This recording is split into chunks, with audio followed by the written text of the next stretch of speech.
Essa semana foi marcada por três grandes marcos. Eu voltei a fazer jejum de 16 horas, uma prática que eu fiz lá no início, quando eu consegui controlar a primeira vez a compulsão alimentar. Foi marcado também por uma semana de zero compulsão alimentar. Hoje não. Mais controle, mais paz, menos reatividade, mais maturidade emocional, mais conexão espiritual. Tudo maravilhoso, perfeito, mas você precisa entender o contexto disso. Eu tô lendo um livro chamado Como Vencer a Compulsão Alimentar e um outro chamado A Prática das Virtudes. Acontece que um livro fala assim que toda restrição gera compulsão e no outro ele inclusive indica a prática, né, do jejum para dominar as nossas emoções, construir autodomínio. Eu entrei nesse conflito porque eu falei assim, nossa, a primeira vez que eu consegui diminuir a compulsão alimentar foi praticando jejum, foi praticando a temperança, foi construindo fortaleza, praticando algumas virtudes. Mas esse livro aqui que fala sobre compulsão tá me falando que toda restrição gera compulsão. E o jejum, a dieta, são restrições que a gente faz. Então, o que que muda? Por que que deu certo? Aí eu fiquei, né, matutando isso na minha cabeça, até estudar mais profundamente os dois livros e entender o que tá por trás da mente humana. E do porquê que deu certo pra mim na primeira vez e tá dando certo e deu certo nesses últimos dias agora. E é muito curioso observar porque o meu ambiente não foi favorável essa semana, eu não consegui fazer as marmitas da semana. Eu dormi mal em alguns dias porque eu deixei pra dormir tarde, fiz uso excessivo de telas, que é algo que eu preciso ajustar para as próximas semanas também, e ainda assim eu tive muito mais controle do que nas outras semanas que todas essas outras variáveis estavam ajustadas, né? Por quê? Que isso aconteceu, qual que é a lógica por trás disso? Aí eu descobri uma coisa que a questão não é a restrição, o quê? Se é jejum, se é dieta, se é um alimento. Sim, toda restrição gera compulsão se o diálogo que você nutre com aquela restrição, se a forma como você interpreta aquela restrição é punitivo, é um diálogo punitivo, é um significado que você dá que gera punição, que te gera ansiedade, que te gera um grupo de emoções ruins, negativas, que quimicamente traz essa sensação e essa emoção que faz com que você repita esse ciclo de compulsão e que seja muito árduo, muito difícil você passar por aquilo. Quando eu fazia jejum ou dieta, principalmente por punição, o ciclo era sempre o mesmo. Eu olhava aquilo como algo muito difícil, como se fosse algo punitivo, eu não conseguia entender muito e ver valor naquilo, entender o significado daquilo. E eu sempre perdi o controle depois. Só que quando eu comecei a praticar o jejum não como estética, mas como fortalecimento da minha vontade, construção de fortaleza, prática de virtudes, eu passei a olhar para isso com outro sentido, com outro significado. E todas as vezes que eu fiz pequenas práticas de jejum, curiosamente eu me sentia muito mais forte, muito mais confiante, com mais autoestima. É como se eu tivesse assim cumprindo um compromisso que eu fiz comigo mesma, que tem um sentido por trás disso que me fortalece, que eu consigo reconhecer que é importante pra mim.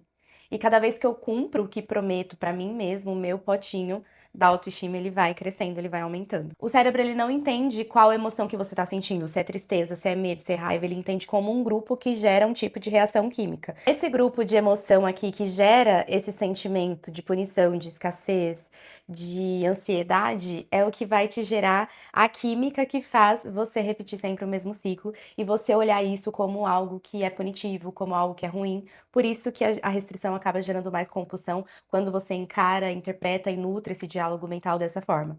Agora, o contrário, o cérebro também não entende que é alegria, felicidade, amor, paz, mas ele entende que é um grupo e ele descarrega reações químicas que correspondem a esse tipo de emoção que você está sentindo. Por isso que toda vez que você faz um jejum e você consegue identificar um significado por trás disso, e é um treino de virtude, de fortaleza, de autocontrole, você sabe que fazendo isso você está se fortalecendo, está se tornando uma pessoa mais madura, mais segura, mais realizada, a interpretação e a reação que isso causa em você é diferente. Por isso que essa semana, por exemplo, eu escolhi um jejum simples, né? Nada muito mirabolante.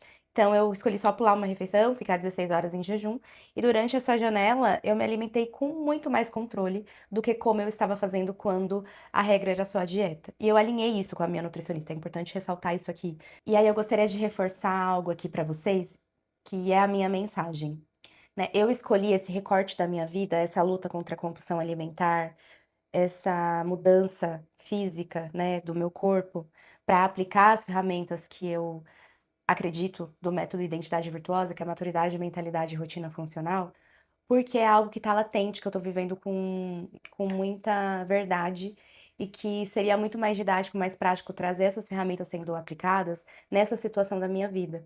Mas é importante eu deixar claro para você o que tá por trás disso é muito maior. A mudança no meu corpo, a mudança na minha relação com a alimentação, ela vai ser consequência de uma construção de identidade madura que eu estou estabelecendo. Então, esse recorte da minha vida, que é essa guerra com a comida que eu quero ordenar também, é um treino da minha maturidade, do meu autodomínio, do meu autocontrole.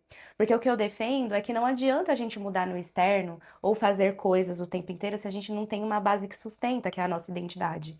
E quando você constrói uma identidade virtuosa, uma maturidade emocional, tudo que acontece lá fora, você sabe como lidar, porque a sua base está forte. Então eu falo assim que a maturidade emocional, que é a construção das virtudes, ela é a nossa base forte, as nossas estacas. A mentalidade, ou seja, a forma como eu identifico os padrões, que eu tento reprogramá-los, que eu entendo como eu funciono e começo a nutrir novos diálogos mentais, é o solo fértil. E a partir do solo fértil, eu tenho o quê? A rotina, que é a aplicação diária daquilo que vai me levar para essa identidade virtuosa, que vai me levar para essa relação saudável com a comida, que vai me levar para esse lugar de relações saudáveis também harmoniosas com outras pessoas, que vai me ordenar no meu trabalho. E aí essa rotina são as sementes que dão os frutos. Os frutos são o quê? A nossa realização, a nossa vida sendo transformada através da nossa identidade, da identidade que a gente decidiu mudar. Então, eu quero trazer para vocês que não é só, claro, a gente quer mudar o corpo, a gente quer se sentir melhor, essa relação da compulsão alimentar, ela tá muito mais ligada à saúde emocional, ao quanto isso impacta emocionalmente na gente, quando a gente não consegue ter controle sobre algo e algo exerce controle sobre a gente. Claro que a gente quer, mas eu quero que vocês entendam que o que tá por trás disso é muito mais profundo, que é a gente estar cansado de mudar só lá fora e não conseguir sustentar. De começar uma mudança e voltar para estaca zero. E de construir uma nova versão de nós que é capaz de lidar com tudo que acontece, com todas as tempestades que vier.